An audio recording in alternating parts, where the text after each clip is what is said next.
Hello everyone. Today our topic is design appreciation. This topic is from your unit 3 appreciation of special design. इस topic में हम जानेंगे कि किसी भी डिज़ाइन की अप्रिसिएशन के लिए या फिर किसी भी डिज़ाइन की प्रशंसा के लिए सराहना के लिए क्या चीज़ है वो इम्पॉर्टेंट है और किस तरह से की जा सकती है. So let us start. सबसे पहले हम जानेंगे क्योंकि जो हमारे डिज़ाइंस होते हैं वो भी हमारे आर्ट में ही आ जाते हैं. ठीक है. So art can be and do many things. It can be expression of emotions, it can represent a feeling or idea, and art can make statements or simply be aesthetically pleasing to the eye. Regardless of the type of art, artwork requires context in order to understand the meaning behind it. Art बहुत सी चीज़ें कर सकता है. ये भावनाओं को व्यक्त कर सकता है, किसी की फीलिंग्स को रिप्रेजेंट कर सकता है और बहुत कुछ ऐसा कर सकता है, ऐसा शो कर सकता है जिससे जो किसी की आँखों को आनंद प्रदान करने वाला, सौंदर्य प्रदान करने वाला हो. ठीक है. चाहे किसी भी तरह का आर्ट वर्क हो, वो उसमें पेंटिंग भी हो सकती है, ड्राइंग हो सकती है, मूर्ति कला है, आपकी वास्तुकला है. ठीक है. सिर्फ लेकिन एक चीज़ ध्यान में रखनी होती है that artwork requires context in order to understand the meaning behind it. Means कि वो आर्टवर्क ऐसा होना चाहिए कि उसके पीछे कुछ ना कुछ मीनिंग छुपा हो. ठीक है. और जो देखने वाला है, जो दर्शक है, वो उस मीनिंग को अंडरस्टैंड कर सके. ठीक है. तभी वो रियल शब्दों में, वास्तविक शब्दों में जो है सही अर्थों में उस आर्टवर्क के हम कह सकते हैं सौंदर्य की अनुभूति कर सकता है. And by examining a work of art, clues about its meaning can be gleaned from within the work itself. Means कि जब भी हम किसी आर्ट वर्क को एग्जामिन करते हैं तो ठीक है, तो जो जो आर्ट वर्क है, ठीक है, आर्ट वर्क के द्वारा ही उसका जो मीनिंग है वो देखने वाले को, दर्शकों को अपना जो मीन्स कि उस आर्ट वर्क में अपने आप में ही ऐसे क्लूज होते हैं जिससे उसका मीनिंग देखने वाला समझ जाए. ठीक है. Looking at and comprehending art is all about taking the time to view. Means कि उस आर्ट वर्क को देखना, उसे समझना. ठीक है. इस सब के लिए क्या लगता है? टाइम लगता है. एंड आइडेंटिफाई, उसे पहचानना. थिंक, उसके बारे में सोचना. तब कहीं जाकर जो है सही अर्थों में उस आर्ट वर्क के प्रेजेंटेशन को समझा जा सकता है. ठीक है. मीन्स कि अगर आप सिंपल शब्दों में कहें तो हम कोई भी आर्ट वर्क देखते हैं. ठीक है. हम किसी भी आर्ट वर्क की बात लेते हैं, कोई पेंटिंग है, ड्राइंग है, तो एक नज़र में देखकर हम उसे नहीं पहचान सकते. पहचान इन द सेंस कि उसके पीछे क्या अर्थ छुपा हुआ है उसका पता नहीं लगा सकते. ठीक है.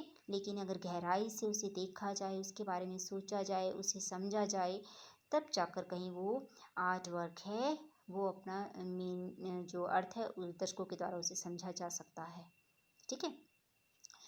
Now the design. हमारा टॉपिक है appreciation of design. So let us start. First of all the meaning of design.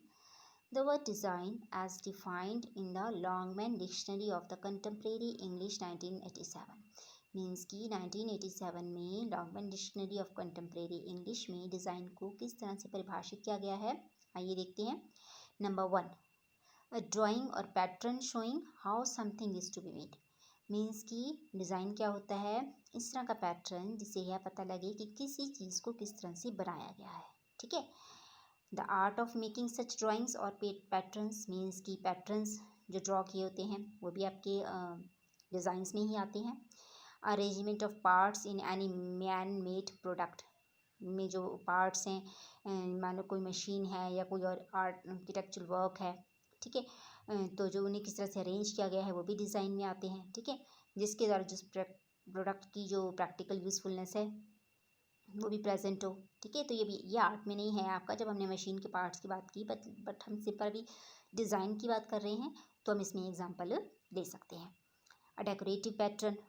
ठीक है. Specially when that is not repeated. कोई डेकोरेटिव पैटर्न हो, ठीक है, जिसमें रेपिटेशन ना हो, वो भी डिज़ाइन में आता है. A plan in the mind. Mind में कोई चीज़ पहले से सेटअप करके वो तैयार की गई हो, ड्रॉ की गई हो, वो भी आपका डिज़ाइन है. The word design is also used as a verb with the following meanings. ठीक है. मीन्स की टू मेक अ ड्राइंग और pattern of something that will be made or built for a certain purpose or use. किसी भी उद्देश्य को ध्यान में रखकर जो भी पैटर्न ड्रॉ किया जाता है उसे हम क्या कहते हैं? डिज़ाइन. ठीक है. ये थे तो कुछ डेफिनेशंस. आप इसमें अपने और डेफिनेशंस भी ऐड कर सकते हैं in the definitions of design. Now Another definition of design to consider: design is the process of selecting and organizing elements or components in order to fulfill a specific purpose. This purpose may be functional or aesthetic or frequently both. Means कि किसी भी specific purposes को ध्यान में रखते हुए, किसी विशिष्ट उद्देश्यों को ध्यान में रखते हुए उस किसी पैटर्न के सारे एलिमेंट्स और कंपोनेंट्स को एक प्रॉपर ऑर्डर में ऑर्गेनाइज करना, सिलेक्ट करना, वो क्या माना जाता है? डिज़ाइन माना जाता है। और इसका उद्देश्य फंक्शनल भी हो सकता है और सौंदर्यात्मक भी हो सकता है और दोनों भी हो सकते हैं। ठीक है। Now what is design appreciation? किसी भी डिज़ाइन की प्रशंसा से हम क्या समझते हैं? Design appreciation will provide an understanding of design principles, theories and history, allowing students to gain a basic knowledge of design. अभी हम बार बार बात कर रहे थे, जो हमने पहले बात की थी आर्ट वर्क में, ठीक है, कि उसके पीछे छुपे हुए मीनिंग को पहचानना, अर्थ को पहचानना आवश्यक है। ठीक है, तभी हम सही मायनों में उसकी प्रशंसा कर सकते हैं।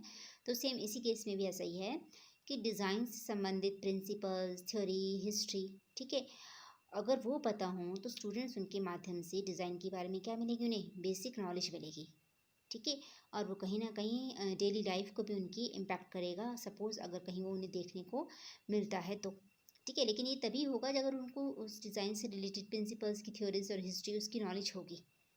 अदरवाइज़ उनके लिए वो सिंपल डिज़ाइन है, ठीक है, और वो उसे सही ढंग से जज नहीं कर पाएंगे, अप्रिशिएट नहीं कर पाएंगे।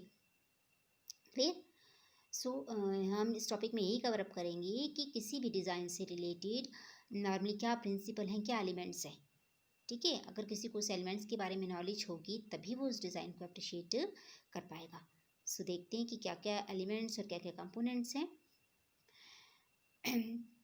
ये आपका आगे importance of principle of designs. हमने यहाँ बात की थी डिज़ाइन एप्रिसिएशन, ठीक है, और यहाँ पर आपका है importance of principles of designs. Means कि डिज़ाइन से रिलेटेड जो हम अभी प्रिंसिपल डिस्कस करेंगे उसकी क्या इंपॉर्टेंस है। The principles of designs are made up of various mixes of the elements of designs all put together in one design, making our design look better. अगर जो हम कह सकते हैं कि कोई भी जो डिज़ाइन होता है वो बहुत सारे एलिमेंट्स, जो किसी भी डिज़ाइन का प्रिंसिपल है, प्रिंसिपल्स ऑफ डिज़ाइन, ठीक है, बहुत सारे एलिमेंट्स को मिक्स करके बनता है। और अगर उन्हीं सारे एलिमेंट्स को एक डिज़ाइन में डाल दिया जाए तो उससे वो डिज़ाइन क्या लगता है? सुंदर लगता है। And principle of designs become very important for artist. किसी भी डिज़ाइन के प्रिंसिपल आर्टिस्ट के लिए बहुत इंपॉर्टेंट है। कैसे? They are the devices that we need to use and will annoyingly use since they make our design look nicer and become more visually appealing to the people who are looking at our work. That is why the principles are important. Means कि कोई भी principal है किसी भी design से related, हमें इसकी आवश्यकता क्यों होती है? क्योंकि एक तरह के डिवाइसेस का काम करते हैं, ठीक है, that we need to use, ठीक है, डिवाइसेस का काम करते हैं तभी हम उन्हें यूज़ करते हैं या फिर उनकी यूज़ करने की हमें ज़रूरत होती है, क्योंकि वो हमारे डिज़ाइन को क्या बना देते हैं? सुंदर, ठीक है, जो देखने में अच्छा लगता है। And appealing to people means कि उस डिज़ाइन के द्वारा हम लोगों तक अपने विचार, अपने थॉट्स पहुँचा सकते हैं। That's why the principles are important. To make our artwork look visually appealing, catch people's eyes and get good reviews. Means कि उनसे अच्छे रिस्पॉन्स मिले, ठीक है, लोगों के जो ध्यान है वो अपनी ओर आकर्षित करें, ठीक है। अब छोटा सा एग्जांपल लेते हैं जहाँ हम भी बात करेंगे प्रिंसिपल्स एलिमेंट्स ऑफ डिज़ाइंस की कंट्रास्ट, ठीक है, कंट्रास्ट यानी कि अपोजिशन। हम कंट्रास्ट ऑफ कलर लेते हैं तो कंट्रास्ट कलर में आ सकता है आपका येलो और रेड, ठीक है, बट इसके अपोजिट अगर हम इस तरह का कंट्रास्ट लें जिससे जो हमारे डिज़ाइन में नेगेटिव इफेक्ट पैदा करे, ठीक है, तो ऐसा डिज़ाइन देखने में सुंदर नहीं लगेगा, लोगों को अपनी ओर आकर्षित नहीं करेगा, ठीक है। तो हर जो कंपोनेंट है, हर एलिमेंट है डिज़ाइन का, वो अपनी जगह अपनी खास महत्व रखता है, ठीक है। नाउ अभी जब हम एलिमेंट्स ऑफ डिज़ाइन की बात करेंगे, इसमें हम बात करेंगे space, size, colour, line etcetera. So let us start. Elements of designs are line, shape, size, direction, texture, value, space, text, balance आपका संतुलन, gradation आपका क्लासिफिकेशन, proportion अनुपात, rhythm एक तरह की जो है लय, ठीक है, किस तरह की है उसमें डिज़ाइन में वो है। नेक्स्ट है आपका यूनिटी ऑफ प्रॉक्सिमिटी, मीन्स कि कितनी जो है उसमें जो पैटर्न्स ड्रॉ किए गए हैं, ठीक है, लाइन्स ड्रॉ की गई हैं, उसमें कितनी एक दूसरे से किस तरह से जुड़ी हुई है वो, ठीक है, कितनी निकटता है उसमें। रेपिटिशन, दोहराव किसी चीज़ का, पैटर्न्स का। कंट्रास्ट आपका विरोधाभास। एम्फेसिस महत्व। अलाइनमेंट संरेखण, ठीक है, ये सारी चीज़ें हैं। So let us start from line. Linear marks made with a pen or brush or the edge created when two shapes meets, means कि जो लाइंस हैं आप सिंपल बोल सकते हैं कि पेन पेंसिल ब्रश के द्वारा बनाई जाती हैं, ठीक है, डिफरेंट टाइप की शेप्स बनाने के लिए डिज़ाइन में। देन शेप, शेप में आप ले सकते हैं कोई भी फिगर, कोई भी ज्योमेट्रिकल शेप, वो रेक्टेंगल हो सकती है, स्क्वायर हो सकती है, सर्कल हो सकती है, ठीक है, नेचुरल शेप्स हो सकती हैं, दूसरी तरह की शेप्स हो सकती हैं, पॉजिटिव शेप्स हो सकती हैं, नेगेटिव शेप्स हो सकती हैं, ठीक है। कुछ शेप्स ऐसी होती हैं जिनको देखकर सकारात्मक दृष्टिकोण पैदा होता है, जो नॉर्मली हम देखते हैं, लेकिन कुछ ऐसी शेप्स जो हमने नॉर्मली नहीं देखी है, ठीक है, और उन्हें अचानक हम देख लेते हैं ज्योमेट्रिकल शेप्स को, तो वो हमारे अंदर नेगेटिव इफेक्ट पैदा करती हैं, वो आपके नेगेटिव शेप्स में आ जाएगा। देन डायरेक्शन, डायरेक्शन में आपका हॉरिजॉन्टल है, वर्टिकल है, ऑब्लिक आपका स्लैंट है।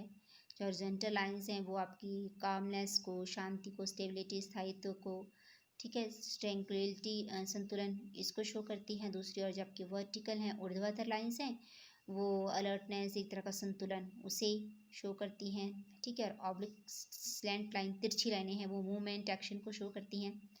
साइज जो है, साइज किसी भी चीज़ का relationship of the area occupied by one shape to that of another, जो भी शेप्स ड्रॉ की गई हैं उन्होंने कितना, उनका क्या साइज़ है, कितना स्पेस ऑक्यूपाई किया है, ठीक है, वो आ जाएगा इसमें।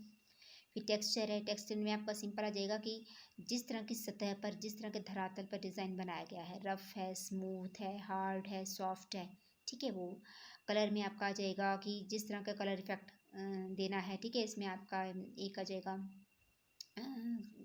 कॉम्बिनेशन रेड ग्रीन ब्लू, ठीक है, और एक में जाएगा आपका लाइट डार्क, और एक में जाएगा आपका ब्राइट और डल, ठीक है, 3 type characteristics of colour. Then balance, संतुलन, मीन्स कि ये भी आपका similar to balance in physics की तरह ही है कि a large shape close to the centre can be balanced by a small shape close to the edge, means कि बैलेंस कैसे कर सकते हैं कि एक बड़ी शेप को सेंटर के पास दिखाया और एक छोटी शेप को एज के पास दिखाया, मीन्स और बहुत सी सिचुएशंस हो सकती हैं, मीन्स कि जो बैलेंस है वो होना चाहिए डिज़ाइन में।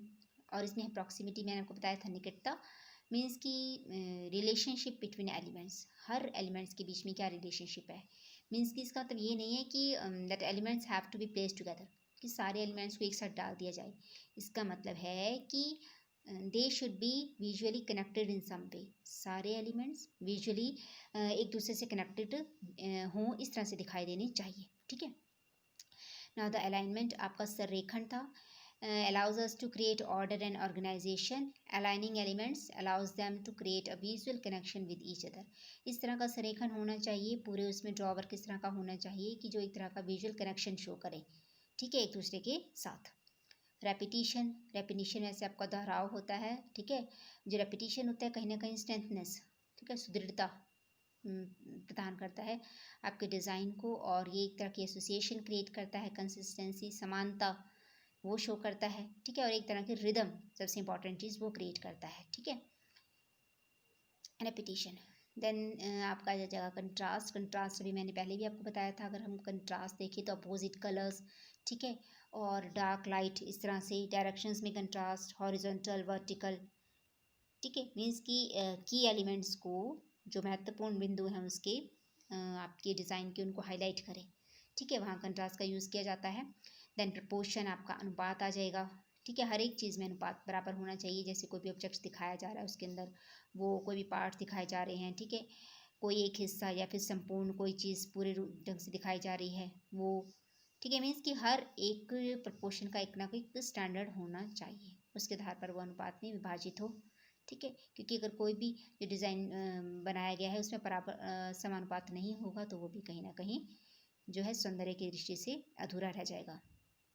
Now the rhythm, at last हम देखेंगे रिदम यानी कि लय, वैसे तो लय हम म्यूज़िक में ईज़िली पहचान सकते हैं, आइडेंटिफ़ाई कर सकते हैं, और अगर हम आर्ट वर्क के थ्रू देखें तो इसे शब्दों में हम कह सकते हैं परिभाषित करना थोड़ा सा मुश्किल हो जाता है।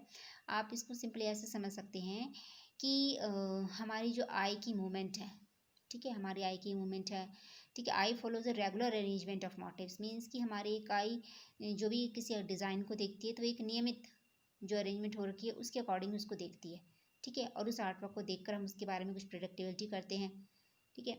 तो कई बार ऐसा होता है, अगर हम एक एग्जांपल के थ्रू समझें कि मान लो हम किसी डिज़ाइन को देख रहे हैं, ठीक है, देखते देखते कोई ऐसा पॉइंट आता है उस डिज़ाइन में जहाँ पर कंट्रास्ट ठीक नहीं है, या फिर जहाँ पे प्रॉपर प्रपोर्शन नहीं है, या फिर कहीं पर बैलेंस नहीं है, तो हमारी आई मूवमेंट वहीं रुक जाती है, ठीक है।